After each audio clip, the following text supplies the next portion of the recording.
Yes, IPL খেলতে যাচ্ছে তাসকিন ও Mustafiz.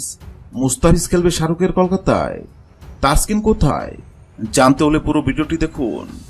IPL মানে উত্তেজনা, রোমাঞ্চ, কিন্তু এবার সেই উত্তেজনারও দ্বিগুণ হয়ে উঠেছে বাংলাদেশের দুই পেসার তাসকিন আহমেদ ও মুস্তাফিজ রহমানকে ঘিরে।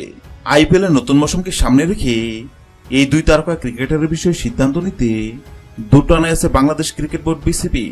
লখনৌ সুপার জায়েন্ট এবার তাদের পেস আক্রমণকে শক্তিশালী করার লক্ষ্যে তাসকিন আহমেদের দিকে বিশেষ নজর দিয়েছেন। দল ইনজুরির কারণে বেশ কয়েকজন পেসার অনিশ্চিত, তাই বিকল্প হিসেবে তাসকিন আহমেদকে ভাবা হচ্ছে। তাসকিনের গতিময় বাউন্সিং বোলিং লখনৌয়ের কৌশলের সঙ্গে ভালোভাবে খাপ খেয়ে যেতে পারে। যদিও বিসিবি এখনো আনুষ্ঠানিকভাবে এনওসি দেয়নি, তবে আভাস পাওয়া যাচ্ছে তাসকিনকে আইপিএল এ খেলার অনুমতি দেওয়া হতে পারে। তবে এর জন্য পাকিস্তান সিরিজের বিষয়টিকেও মাথায় রাখতে হবে বিসিবিকে। মুস্তাফিজের জন্য কলকাতার বিশেষ পরিকল্পনা।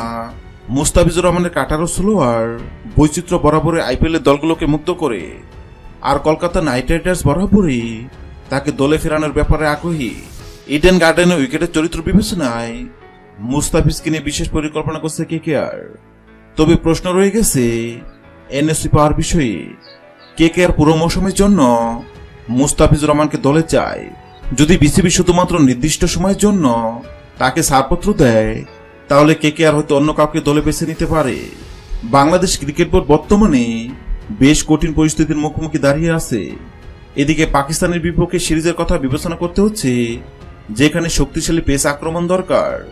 অন্যদিকে আইপিএল এ খেলার মাধ্যমে আন্তর্জাতিক অভিজ্ঞতা অর্জনও গুরুত্বপূর্ণ।